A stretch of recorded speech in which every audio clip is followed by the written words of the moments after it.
सभी छोटे बड़े श्रोताओं को सुनीता भटनागर का प्यार भरा नमस्कार। ऑडियो स्टोरीज के हमारे चैनल कहानी जगत में आप सभी का स्वागत है। हिंदी कहानियों की श्रृंखला में आइए आज सुनते हैं सुधीर मौर्य सुधीर जी द्वारा रचित कहानी कर्ज। मैं सुबह सुबह फ्रेश होकर मनोज के घर पहुंच गया था। मनोज, जो मेरे बचपन का मित्र था, मुझे देखते ही खुश हो गया। मेरे गले लगकर वो न जाने कितने उलाहने मुझे देने लगा। फोन क्यों नहीं किया और न जाने क्या क्या। वो तो शायद गिले शिकवे करता ही रहता अगर बीच में उसकी मम्मी ना आ जाती। आंटी यानी कि मनोज की मम्मी ने मुझे प्यार से बैठाया और मनोज से बोली, तू बोलता ही जा रहा है, देखता नहीं इतनी ठंड में कैसे बेचारा सुबह सुबह तुमसे मिलने आ गया है। आंटी मेरे सिर पर प्यार से हाथ फिराकर ये बोलकर चली गई, तुम दोनों दोस्त बैठकर बातें करो, मैं तब तक तुम दोनों के लिए चाय नाश्ता लेकर आती हूँ। यद्यपि मैं घर से नाश्ता करके आया था, फिर भी उन्हें मना न कर सका। बचपन से ऐसा ही था, न जाने क्यों मैं उन्हें किसी भी बात के लिए मना नहीं कर पाता था। इसका कारण शायद यह था कि बचपन से ही आंटी का मुझ पर पुत्रवत स्नेह था। मनोज अपनी मम्मी के जाते ही फिर मुझसे चिपट कर बैठ गया और बोला, बता रवि, कैसा चल रहा है मुंबई में?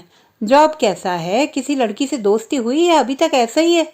उसने फिर ढेर सारे प्रश्न मेरी तरफ उछाल दिए। मैं बोला, थोड़ा शांत हो जा तू, मैं सब बताता हूँ। मेरा जॉब बिल्कुल ठीक चल रहा है। दूसरी बात जो ज्यादा महत्व की है वो यह है कि एक बेहद खूबसूरत लड़की से मेरी दोस्ती भी हो गई है। मेरी यह बात सुनकर मनोज को काफी खुशी हुई थी। वह बोला, नाम तो बता भाभी का। मैं बोला, संजोत। हाय, कितना प्यारा नाम है। वह चहकते हुए बोला, कोई फोटो वोटो लाया है उसका? मैं मुस्कुराते हुए जेब से पर्स निकाल कर उसमें से संजोत का फोटो निकाल कर मनोज की तरफ बढ़ा रहा था और उसने मेरे हाथ से फोटो छीन लिया। कुछ सेकंड फोटो देखने के उपरांत वह बोला, क्यों बे, इतनी सुंदर लड़की ने तेरे साथ दोस्ती कैसे कर ली? मैंने कहा, तू सच बोलता है मनोज, वास्तव में संजोत बहुत ही सुंदर है। हम अभी हाथ में फोटो लेकर बात कर ही रहे थे कि इतने में हाथ में नाश्ते की ट्रे लेकर आंटी आ गई। मनोज के हाथ में तस्वीर देखकर ट्रे को मेज पर रखते हुए बोली, किसकी तस्वीर है? मैंने बहाना बनाने की कोशिश की और बोला, कुछ नहीं आंटी, बस ऐसे ही। पर आंटी ने मनोज से वो तस्वीर ले ली। कुछ देर वो अपलक उसे निहारती रही, फिर बहुत प्यार भरी नजरों से मुझे देखकर बोली, बहुत ही प्यारी बच्ची है, तूने घर पर बात की? मैंने इनकार में सिर हिलाया तो वो बोली, ठीक है, वह खुद मेरे घर जाके मम्मी से बात करेंगी। मैंने अब की बार सहमति में सिर हिलाया और बदले में वो मुस्कुराकर वापस अंदर चली गई। मैं मनोज की तरफ देखकर बोला, फिर क्या प्रोग्राम है आज का? प्रोग्राम क्या है? घूमेंगे, सैर करेंगे, मूवी देखेंगे, पर सबसे पहले नाश्ता करेंगे। मनोज की इस बात पर मैं हंसे बिना न रह सका। खैर, हमने नाश्ता किया। नाश्ते में आलू का पराठा था, जो मेरे मनपसंद व्यंजनों में से एक है। चाय पी और मनोज की मम्मी से आज्ञा लेकर हम बाहर घूमने के लिए निकल पड़े। हम लोग लॉन पार करके ज्यों ही मेन गेट पर पहुंचे, वैसे ही स्कूटी से पारुल आ गई। पारुल, जो मनोज की बहन है, बचपन से मुझे भी राखी बांधती आ रही है। हर रक्षाबंधन से पहले डाक या कुरियर द्वारा उसकी राखी मिल ही जाती थी। मेरी कोई बहन नहीं थी, पर पारुल ने कभी इसकी कमी मुझे महसूस नहीं होने दी। मुझे देखकर वह स्कूटी खड़ी करके दौड़कर सीधे मेरे पास आ गई। कब आए भैया, और आते ही कहाँ जा रहे हो? मुझसे मिले भी नहीं, मेरे बारे में पूछा भी नहीं होगा ना? वह मासूमियत से ढेर सारे प्रश्न पूछे जा रही थी। मैंने प्यार से उसके गाल को थपथपाया और बोला, ऐसा हो सकता है क्या कि मैं तुझसे ना मिलूं, तेरे बारे में ना पूछूं? मैं तो बस थोड़ा बाहर घूमकर वापस आ रहा था। वह इठलाते हुए बोली, मैं अच्छी तरह जानती हूँ आप लोगों का थोड़ा घूमना। सुबह जो निकले तो शाम से पहले आने से रहे। फिर वह मेरा हाथ पकड़कर बोली, अच्छा ये बताओ मेरे लिए क्या लाए हो? मैं उसके सिर को सहलाते हुए प्यार से बोला, बहुत कुछ लाया हूँ तेरे लिए, शाम को घर पे आके ले जा। फिर मैंने उससे पूछा, पढ़ाई कर रही है या सारा दिन ऐसे ही घूमती रहती है? वह बोली, आपको क्या लगता है? मैंने कहा, मैं जानता हूँ तेरा अपनी पढ़ाई पर पूरा ध्यान होगा। मनोज, जो अब तक मूक दर्शक बना खड़ा था, बीच में बोला, पारुल, तू शाम को रवि से जी भर के बातें कर, पर अभी तो हम लोगों को जाने दे। पारुल मेरी तरफ देखकर बोली, ठीक है रवि भैया, आज आपको छोड़ती हूँ, पर कल का दिन मेरे नाम। मैं कल सवेरे सवेरे आपके घर पे आती हूँ। मैंने कहा, ठीक है, जैसा तेरा हुक्म, पर अभी क्या मैं जाऊं? उसने हाँ में सिर हिलाया और फिर अंदर की तरफ कोई गीत गुनगुनाती हुई चली गई। मनोज गैरेज की तरफ बढ़ा तो मैं उसे रोक कर बोला, मैं गाड़ी लाया हूँ, बाहर खड़ी है, उसी में चलते हैं। खैर पूरे दिन मैं और मनोज घूमते रहे, पुराने दोस्तों से मिले, लंच किया, मूवी देखी। बातों ही बातों में मैंने अपने पुश्तैनी घर जाने की बात भी की। मनोज भी तैयार हो गया। मेरा पुश्तैनी घर लखनऊ से कोई 80 किलोमीटर दूर हरदोई रोड पर था। मैं बचपन से ही मम्मी पापा और भाई बहन के साथ लखनऊ में ही रहा था। कभी कभार मैं अपने दादा के पास गांव जाता था। हमारी पुश्तैनी हवेली अभी भी मौजूद थी। हमारे सबसे छोटे चाचा अपने परिवार के साथ उसमें रहते थे। अगले दिन मम्मी से इजाजत लेकर हम दोनों दोस्त अपने गांव के लिए निकले। मारुति जैन गाड़ी को मैं खुद ड्राइव कर रहा था और मनोज मेरे बगल वाली सीट पर बैठा हुआ था। मौसम खुशनुमा था, हल्का संगीत स्टीरियो पर चल रहा था। मैं और मनोज गुजरे दिनों की बातों में मशगूल थे। सफर कब कटा मालूम ही नहीं चला। हम अपने गांव के करीब पहुंच चुके थे। मैंने कार को मेन रोड से उतार कर गांव जाने वाली रोड पर डाल दिया था। यह रोड हाईवे जैसी अच्छी नहीं थी, पर कोलतार की बनी हुई थी। पहले यहाँ पर खड़ंजा लगा हुआ था। हाईवे से मेरे घर की दूरी करीब 10 मील थी। हाईवे से गांव को जोड़ने वाली सड़क बेहद खराब थी। कई जगह तो वो पूरी तरह गहरे गड्ढे में तब्दील हो चुकी थी। इसलिए मैंने जैन की रफ्तार काफी कम कर दी थी। मैं और मनोज विभिन्न मुद्दों पर बातें करते रहे थे। मैं अब गाड़ी ड्राइव करने के साथ साथ खिड़की से बाहर दृश्यों का भी आनंद लेने लगा था। हालांकि मैंने खिड़की पर शीशे चढ़ा रखे थे। ऐसा मैंने इसलिए किया था ताकि मैं बाहर की ठंड से बच सकूं। मनोज ने भी ऐसा ही किया था। वैसे भी दिसंबर के अंत में भारत के इस भाग में ठंड कुछ ज्यादा ही पड़ती है। अभी गाड़ी इस खस्ताहाल सड़क पर कुछ देर ही चली थी कि थोड़ी दूर पर एक मैदान में कुछ क्रिकेट खेलते हुए लड़के दिखाई दिए। ये खेल कितना लोकप्रिय हो गया है, मैंने मनोज से बोला। मनोज बदले में सिर्फ मुस्कुरा दिया। मैं फिर उससे बोला, क्या बोलते हो, कुछ देर लुत्फ लेते हैं इसका? वो फिर मुस्कुराकर बोला, ऐसी छोटी छोटी इच्छाओं का दमन तो कभी भी नहीं करना चाहिए। उसकी सहमति पाते ही मैंने मैदान के नजदीक गाड़ी खड़ी की और बोनट के सहारे खड़े होकर अपना पसंदीदा ब्रांड गोल्ड फ्लैग सिगरेट सुलगाकर होंठों से लगा ली। हाँ, मनोज को ऐसा कोई ऐब न था, पर मैं सिगरेट के साथ साथ कभी कभी बियर भी पी लिया करता था। हम दोनों ही बच्चों को खेलते हुए देखने लगे। अभी हमें 10-12 मिनट ही हुए होंगे कि मैं एक तरफ चल दिया। पीछे से मनोज ने पुकारा, कहाँ चले रवि? बदले में मैंने एक उंगली उठाकर उसे संकेत से बताया कि मैं लघु शंका के लिए जा रहा हूँ। मैं अभी एक पेड़ के नीचे खड़े होकर पैंट का जिप खोल रहा था कि मेरी नजर जमीन पर रखे कुछ सिक्कों पर पड़ी। 5-5 के सिक्के एक के ऊपर एक रखे हुए थे। मैंने बिना लघु शंका किए बैठकर उन सिक्कों को करीब से देखा। उनके नीचे की मिट्टी काफी निकल गई थी। ऐसा शायद बारिश की वजह से हुआ था, शायद 3-4 मौसम की बारिश। मैंने आहिस्ता से सिक्के उठाए। 5-5 के 6 सिक्के, यानी कि 30 रुपए। मैंने जेब से रुमाल निकाल कर सिक्के साफ करने चालू किए और इसी के साथ मेरे दिमाग पर जमी हुई मिट्टी भी साफ होने लगी। मेरे दिमाग में अंधड़ चलने लगा। गुजरी तस्वीरें एक एक करके आंखों से गुजरने लगी। हाँ, वो मई की तपती दोपहर थी। गर्म हवाएं अपने पूरे शबाब पर थीं। लू के थपेड़े चेहरे को झुलसा रहे थे। मैं चाचा के मना करने के बावजूद इस भरी दोपहर में जीप से लखनऊ के लिए चल पड़ा था। घर से निकलकर मैंने पानी के लिए तड़प कर जीप एक पेड़ के नीचे रोक दी। छांव में उसको खड़ा करके पेड़ की जड़ पर बैठ गया। पसीना, आंधी तूफान शरीर से बाहर उछल रहा था। जेब से रुमाल निकालकर मैं उसको पसीने से गीला करने लगा। प्यास की वजह से मुंह सूख रहा था। मैं अपनी बेवकूफ़ी पर पछता रहा था कि इतनी धूप में क्यों बाहर निकला, और अगर निकला भी तो एक पानी की बोतल भी साथ में नहीं ली। पानी की तलाश में मैंने इधर उधर देखना चालू किया, पर दूर दूर तक इंसान तो क्या, कोई परिंदा भी नजर नहीं आ रहा था। मेरी व्याकुलता बढ़ती जा रही थी। तभी मुझे दूर से एक बैलगाड़ी आती हुई दिखाई पड़ी। मुझे कुछ उम्मीद हुई थी कि शायद मेरी प्यास बुझाने का सबब उस बैलगाड़ी में मौजूद हो। मैंने ध्यान से देखा, वो बैलगाड़ी मेरी तरफ ही आ रही थी। मैंने पेड़ के तने से पीठ लगाकर आंखें बंद कर ली और बैलगाड़ी के आने का इंतजार करने लगा। बैलगाड़ी बहुत धीमी रफ्तार से मेरे करीब आ रही थी, पर मैं क्या करता। तभी ख्याल आया कि जीप को स्टार्ट करके बैलगाड़ी तक पहुंच जाऊं, पर मेरी उठने की हिम्मत नहीं हुई। दूसरे जीप के इंजन की गर्मी भी नाकाबिले बर्दाश्त थी। खैर, मैं बैठकर बैलगाड़ी के आने का इंतजार करने लगा। पेड़ की छांव ने मेरे शरीर को थोड़ी राहत बख्शी थी। मैंने अपनी आंखें वापस बंद कर ली थी। थकान की वजह से थोड़ी सी सुस्ती भी सवार हो रही थी। जब कानों में बैलों के घुंघरू बजने की आवाज पड़ी तो मैंने आंखें खोली, पर तभी मुझे किसी के कराहने की आवाज सुनाई दी, जो कि बैलगाड़ी से ही आ रही थी। कराहने की आवाज यकीनन जनाना थी। मैं खड़ा हो गया। अब तक बैलगाड़ी काफी नजदीक आ चुकी थी। उसे कोई 14-15 साल का लड़का हाँक रहा था और बैलगाड़ी में एक लड़की लेटी हुई थी। कराहने की आवाज उसी लड़की की थी। बैलगाड़ी भी उसी पेड़ के नीचे आ खड़ी हो गई थी जिसकी छांव में मैंने पनाह ले रखी थी।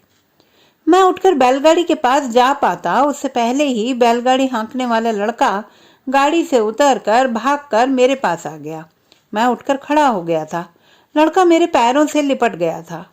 वो लगभग चीखते हुए बोला, हमारी आपा को बचा लीजिए।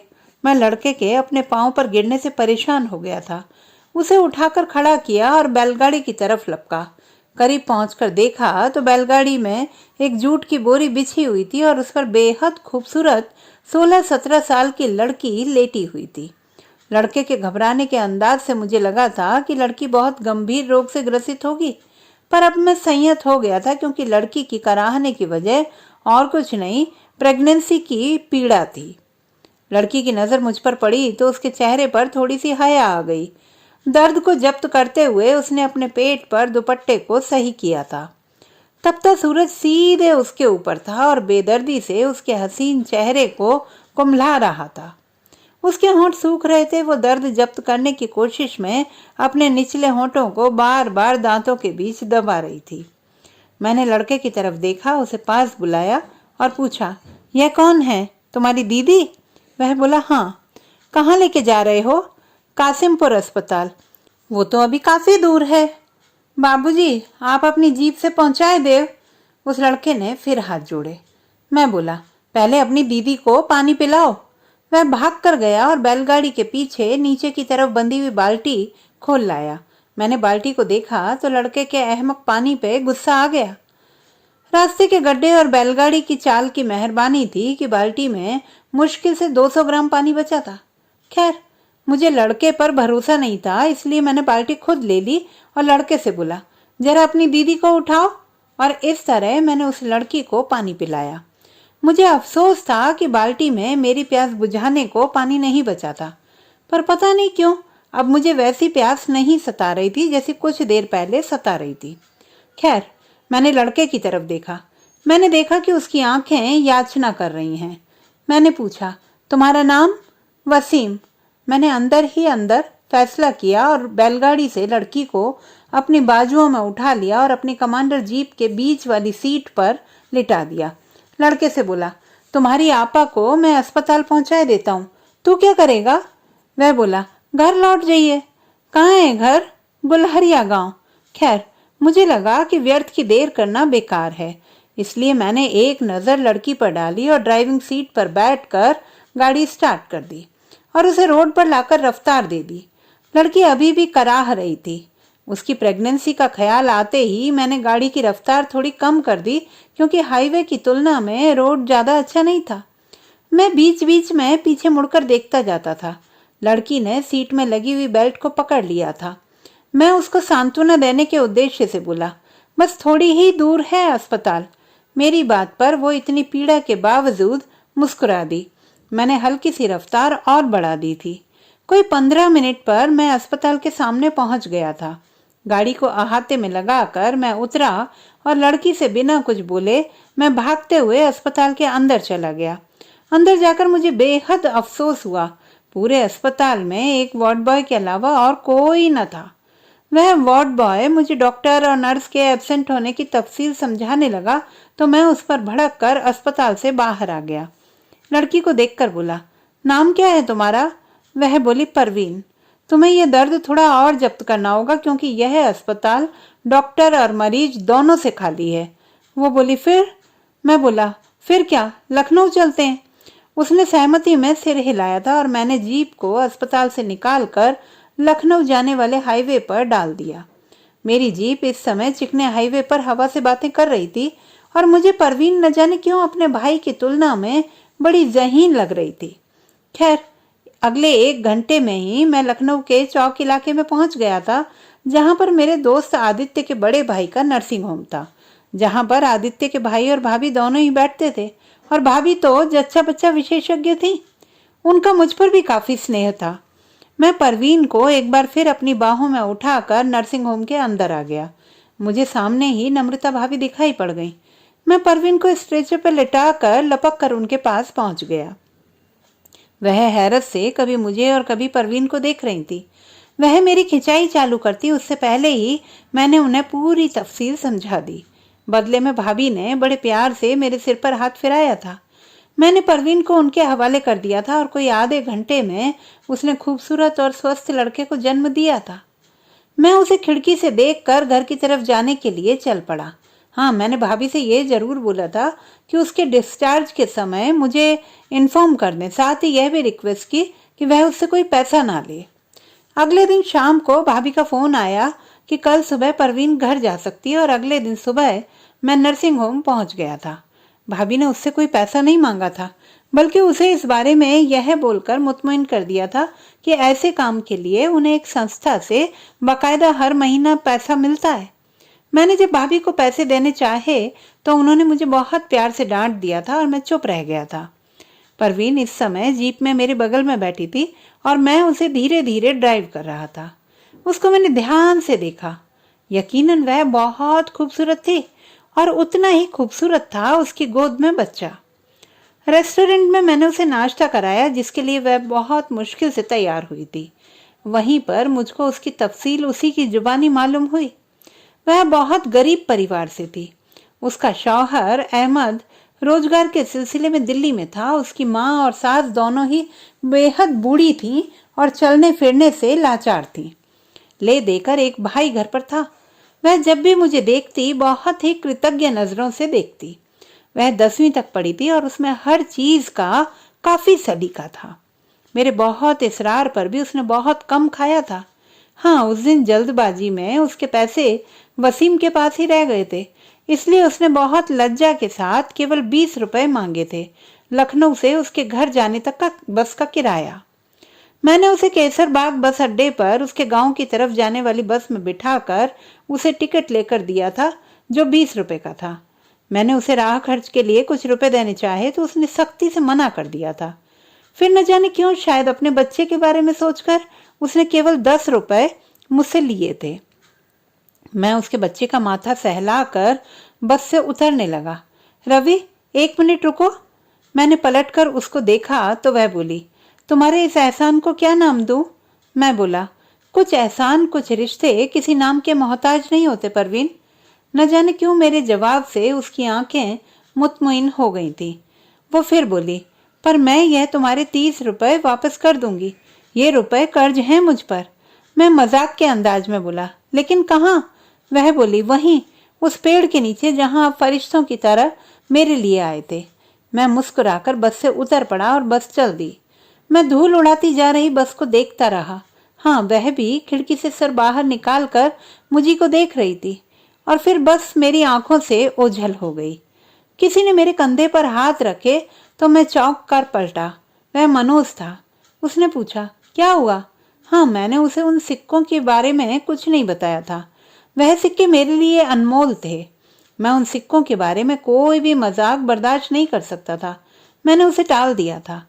मैं गांव जाकर अगले दिन फिर वापस लखनऊ लौट आया और माँ की गोद में सिर रखकर उनको पूरी बात बताई तो उन्होंने उस दिन बहुत प्यार से मेरे सिर को सहलाया था। वह सिक्के अब तक मेरे पास हैं। मैं जब उन्हें देखता हूँ तो परवीन मुझे याद आती है। हाँ, उसने अपना कर्ज उतार दिया था। मेरे दिल से दुआ निकली है कि वह जहां भी हो अपने बच्चे और शौहर के साथ खुश रहे। तो दोस्तों, ये थी हमारी आज की कहानी। आपको कैसी लगी कमेंट बॉक्स में लिखना ना भूलें। चैनल को सब्सक्राइब करें, लाइक करें और मित्रों के साथ शेयर करें।